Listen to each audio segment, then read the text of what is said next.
punishment to these people. So after a wave of attacks here on U.S. soil, Donald Trump says we need to get a lot tougher with these terrorists. Judge Jeanine and Sekulow are up next. They have reaction, and also tonight. The schools are failing. The jobs are leaving, and millions are trapped in poverty.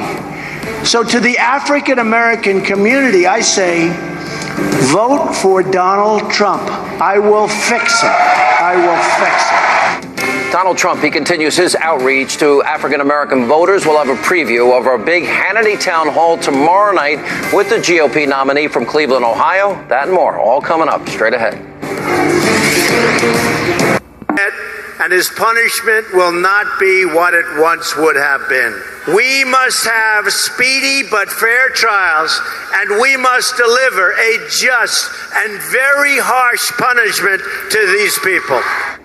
Donald Trump talking about how we need to be tough on terrorists. Here now, the author of the brand new book, Unholy Alliance, The Agenda Iran, Russia, and Jihadists Share for Conquering the World. Chief Counsel for the American Center for Law and Justice, Sekulow, and Justice with Judge Jeanine, host right here on the Fox News Channel. Welcome, both of you, Judge Jeanine Piro.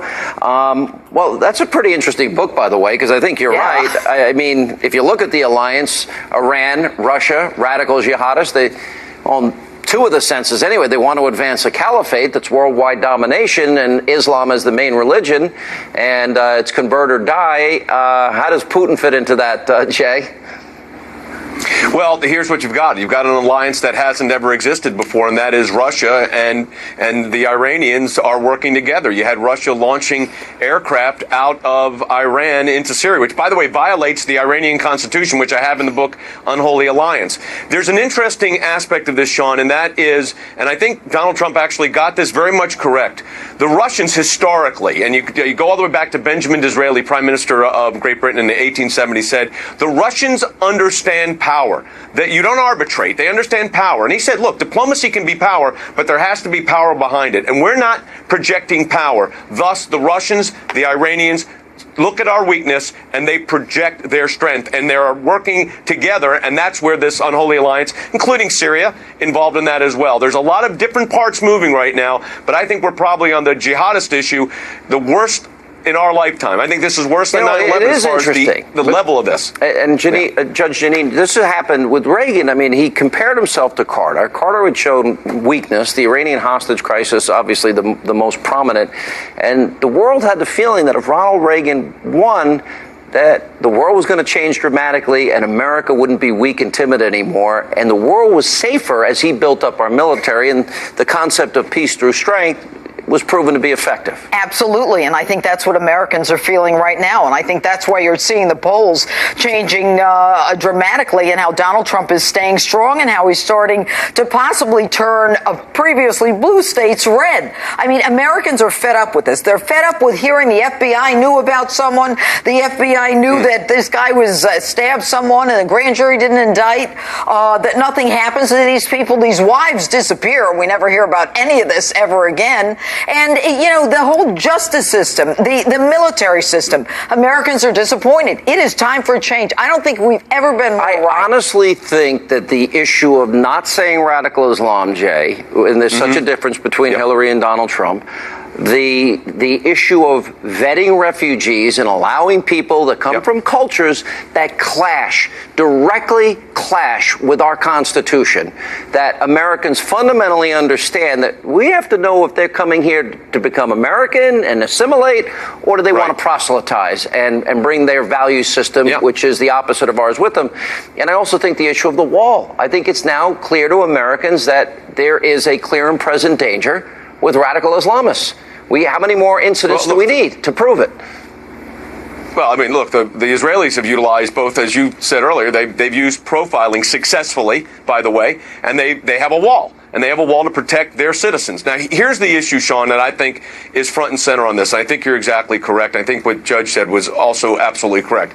And that is, if you talk to even young people that are just starting their families, young kids, their number one issue, the issue that they are thinking about is, can I walk down the streets of my town without worrying about a jihadist attack? Can I go through an airport not worried of looking over my shoulder that I've got to be prepared? Where are the exit ways? When I go into a movie theater, these are the things people are worried about right now. And just think about this. Right. Look what the last 8 years of Barack Obama's leadership has done to the Middle East and to our country. And then all the euphemisms. What 8 more years would be. You know, watching the governor of New York, the mayor of New York, Comrade Bozo de Blasio, this was an intentional act. I mean, like, I've never heard that before. I've been in criminal justice for 30 What's years. What's an intentional act? No kidding. You think somebody who put together a pipe bomb and blew up and that's... But they're threading this needle and they're writing this razor's edge and it's twisted and contorted. Playbook. It's like Benghazi was due to a video. It has nothing to do, in their opinion,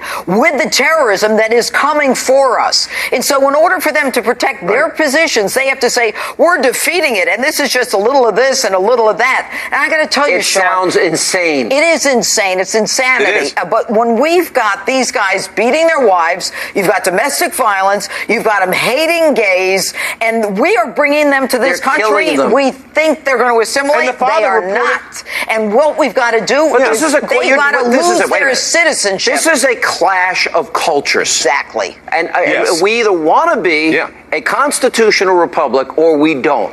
And if you're coming from a country that said, if I was married to you, I could tell you how to dress, tell you whether you can go to work or school. You can't drive a car. Right. By the way, gays and lesbians get killed. Christians and Jews get persecuted. But Hillary takes money from those countries. Tens of millions. Okay, she doesn't believe in the Constitution. She doesn't believe in the First Amendment. Look at UN Resolution 1618, where they can limit your speech about someone's religion. Obama, maybe his last speech at the UN, but he started by saying, no one who criticizes Islam should be allowed to be a leader of the future, whatever that line was.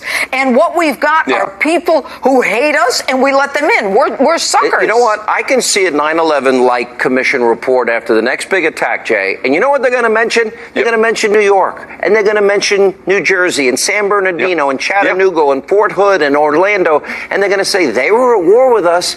We weren't at war with them again. We're making the same mistakes we made in the lead up to 9/11-01.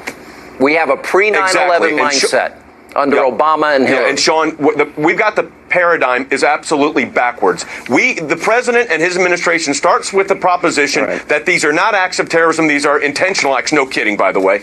But they're not acts of terrorism. Prove that it is. It needs to be turned around. When these incidents happen, a bomb going off in New York, assume it is terrorism and then work the facts. That's how you have to do this. But the entire paradigm has to shift. And until we acknowledge, and I say this in the book on Holy Alliance, until we acknowledge that we're at war with radical jihadists, the fact of the matter is we will lose this war. We can win it, but we've got to have the will to take it on and call it what it is. These are radical jihadists. Guys, good to see you both. Appreciate it. Up next tonight here on Hannity.